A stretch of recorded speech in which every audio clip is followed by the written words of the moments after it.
इस कहानी के लेखक हैं इमरान कुरैशी। रात के 12:30 बज रहे थे। एक सुनसान पतला सा रास्ता जो कि कब्रिस्तान की तरफ जा रहा था, उस पर एक नई नवेली सुहाग की चहलकदमी हो रही थी। उसके चेहरे पर डर साफ नजर आ रहा था। रात का सन्नाटा उसकी हिम्मत को तोड़ने की ताकत रखता था, लेकिन फिर भी अपने हाथ में एक छोटी सी काले कपड़े की पोटली लिए वो कब्रिस्तान के गेट तक पहुंची गई। उसने कब्रिस्तान का गेट खोला और अंदर कदम रखा। चारों तरफ कब्र ही कब्र, और उनके बीच से होती हुई वो सुहागन एक छोटी सी कब्र के करीब पहुंची।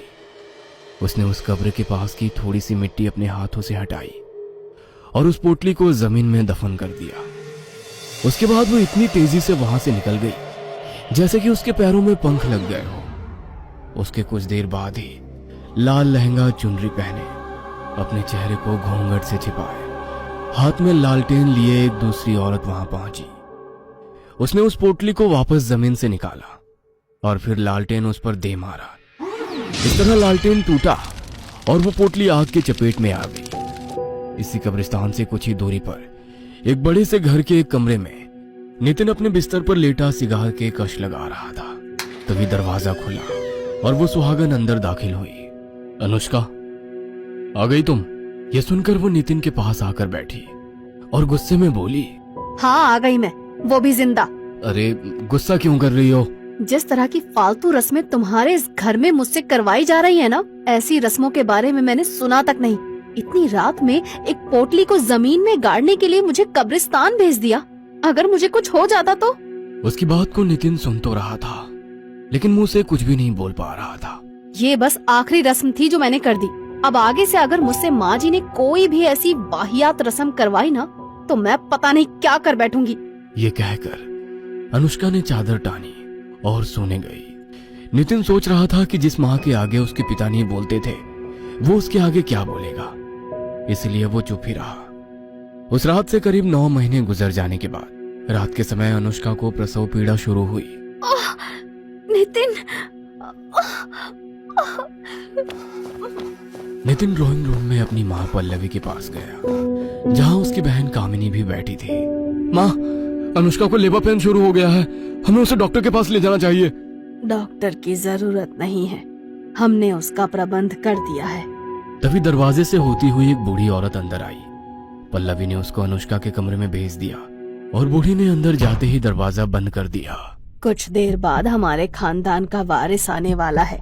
कामनी बेटा, तुम सुबह से ही जश्न मनाने की तैयारी शुरू कर देना। कुछ देर बाद एक बच्चे के किलकारी की आवाज सभी को सुनाई दी और वो बूढ़ी बाहर निकली। मुबारक हो, आपको बेटी हुई है। ये सुनकर नितिन बहुत खुश हुआ और कमरे के अंदर दाखिल हो गया, लेकिन पल्लवी के चेहरे पर गुस्सा उबल आया। ये कैसे हो सकता है? एक लड़की? क्या तुमने उससे वो विधि नहीं करवाई थी? करवाई थी माँ, भाभी के पेट पर से मैंने अपने हाथों से वो पोटली पूरे 9 बार घुमाई थी और उनको कब्रिस्तान भी भेजा था। इसका मतलब है उस तांत्रिका ने हमें गलत टोटका बताया था। चलो अभी उसके पास चलते हैं। पल्लवी ने कामिनी को अपने साथ लिया और उसी टाइम घर से निकलकर शमशान भूमि की तरफ रवाना हो गई। कामिनी को इस समय डर तो बहुत लग रहा था, लेकिन अपनी माँ के गुस्से के आगे वो कुछ नहीं बोल रही थी। अचानक उसको पायरों की आवाज सुनाई दी और दोनों ने पलटकर पीछे देखा। उनसे काफी पीछे वही लालटेन वाली औरत उनको नजर आई। माँ, ये कौन है? होगी कोई पागल, तुम पीछे मत देखो, आगे बढ़ो। वो दोनों फिर से आगे बढ़ने लगी और कुछ कदम चलने के बाद उन दोनों की सांसें और कदम दोनों रुक गए। उन्होंने देखा कि जो लालटेन वाली औरत उनके बहुत पीछे थी, अब वही उनसे 10 कदम आगे खड़ी नजर आ रही थी। ए लड़की, कौन है तू? पल्लवी ने उससे सवाल किया। उसने धीरे से अपना लालटेन चेहरे के करीब लाकर उन दोनों को अपना चेहरा दिखाया, जिसे देखकर पल्लवी और कामिनी दोनों का दिल दहल उठा। दोनों चीखती चिल्लाती हुई अपने घर की तरफ वापस भाग निकली। वो सीधा अपने कमरे में आकर रुकी और लंबी लंबी सांसें लेने लगी। मम्मी, वो औरत कौन थी? कितना भयानक चेहरा था उसका। वो कौन थी इस बात से ज्यादा मुझे चिंता इस बात की है कि अनुष्का ने जिंदा लड़की कैसे पैदा की। उस तांत्रिका ने कहा था कि अनुष्का के पेट पर से उस पोटली को 9 बार घुमाकर अनुष्का के हाथों ही कब्रिस्तान में गड़वाना है। उसके बाद अगर अनुष्का के पेट में लड़की हुई तो वो पैदा होने से पहले ही मर जाएगी, और अगर लड़का हुआ तो ही वो सही सलामत पैदा होगा। इसका मतलब है कि उस तांत्रिका ने हमें बेवकूफ बनाया है। कोई बात नहीं, अगर वो टोटका काम नहीं आया तो हम खुद उस नवजात बच्ची को खत्म कर देंगे। इस इरादे के साथ पल्लवी ने कामिनी के साथ मिलकर एक प्लान बनाया। अगली सुबह अनुष्का और नितिन अपने कमरे में अपनी नवजात बच्ची के साथ खेल रहे थे। तभी पल्लवी वहां आई। प्रणाम माँ जी, आपने तो अपनी पोती की शक्ल तक नहीं देखी। देखिए ये कितनी प्यारी है। इसका नाम हमने पिंकी रखा है। ये सुनकर पल्लवी ने एक बार उस बच्ची की तरफ देखा और बोली, बहू, मोहनपुरी गांव में हमारी पुश्तैनी हवेली है और हमारी कुलदेवी का मंदिर भी है। अब तुम माँ बन गई हो, समय आ गया है कि हम सब वहाँ जाकर कुलदेवी की पूजा करें और कुछ दिन वहाँ रहें। जी माँ जी, जैसा आप कहें। घर के सभी मेंबर उसी दिन कार से मोहनपुरी गांव की तरफ रवाना हो गए। पल्लवी पल पल अनुष्का की गोद में सो रही उस प्यारी सी बच्ची को कोस रही थी। कुछ घंटों बाद शाम के 7 बज चुके थे। उनको एक ढाबा नजर आया तो पल्लवी ने नितिन से कहकर गाड़ी उस ढाबे पर रुकवा दी। चलो सब यहाँ खाना खा लेते हैं, थोड़ी देर यहाँ रुककर आगे बढ़ेंगे। ये सुनकर सभी लोग गाड़ी से उतरे। एक पुराना सा ढाबा जहाँ टेबल की जगह कहीं चारपाई बिछी थी। पल्लवी ने कामिनी को इशारा किया, जिसे समझकर वो अनुष्का के पास गई। लाइए भाभी, जब तक आप खाना खाती हैं मैं पिंकी को संभाल लेती हूँ। अरे नहीं कामिनी, मैं एडजस्ट कर लूंगी। कामिनी ठीक कह रही है अनुष्का, कम से कम खाना तो आराम से खाओ। चलो पिंकी को कामिनी को दे दो। यह सुनकर अनुष्का ने पिंकी कामिनी को थमा दी। कामिनी भी उसके साथ खेलने लगी और उसको लेकर टहलने लगी। कामिनी, वहाँ कहाँ जा रही हो? अरे भाभी मैं यही हूँ, आप फिक्र मत करो, मैं बस पिंकी को थोड़ा घुमा लाती हूँ। अनुष्का तुम खाने पर ध्यान दो ना, वो उसकी बुआ है, संभाल लेगी उसको।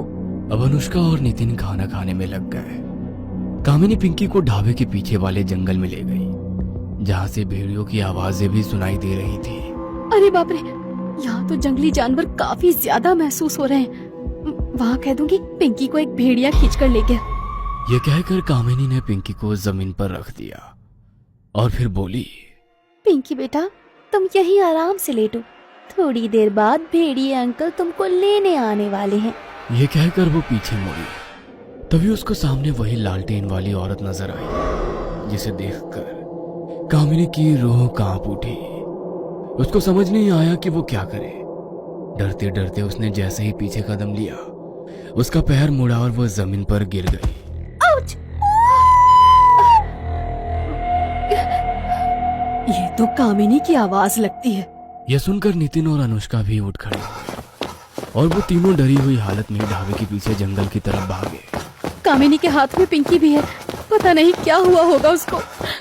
वो उसको आवाज लगाते, लेकिन सामने से कोई जवाब नहीं मिल रहा था। तभी कुछ ही दूरी पर जमीन पर उन सभी को पिंकी पड़ी हुई नजर आई। पिंकी, मेरी बच्ची। अनुष्का ने पिंकी को गोद में उठाकर प्यार किया और अगले ही पल पल्लवी चिल्ला उठी, कामिनी नहीं। सामने कामिनी की लाश पड़ी थी। उसके जिस्म से उसका सर और एक हाथ गायब था। ये खौफनाक मंजर देखकर सभी का दिल दहल उठा। मेरी बच्ची कामिनी। पल्लवी कामिनी की लाश के पास बैठकर रोने लगी। अनुष्का और नितिन की आंखों से भी आंसू बह रहे थे और उनसे कुछ ही दूरी वही लालटेन वाली औरत खड़ी होकर सब कुछ देख रही थी। कामिनी की मौत से पल्लवी की बुद्धि मानो भ्रष्ट हो गई थी और उसके दिल से यही आवाज आ रही थी, इस मनहूस लड़की की वजह से ही मेरी बेटी की जान गई है। मैं अब इसको खुद अपने हाथों से खत्म करूंगी। उन लोगों ने कामिनी के शरीर को मोहनपुरी ले जाकर उसका अंतिम संस्कार किया और फिर वहीं पर अपनी पुश्तैनी हवेली में रहने लगे। अभी कुछ ही दिन गुजरने के बाद पल्लवी ने फिर से अपने काम को अंजाम देने के बारे में सोचा। उस रात पल्लवी ने बड़ी बेसब्री के साथ आधी रात होने का इंतजार किया और करीब 10 बजे वो दबे पांव अनुष्का के कमरे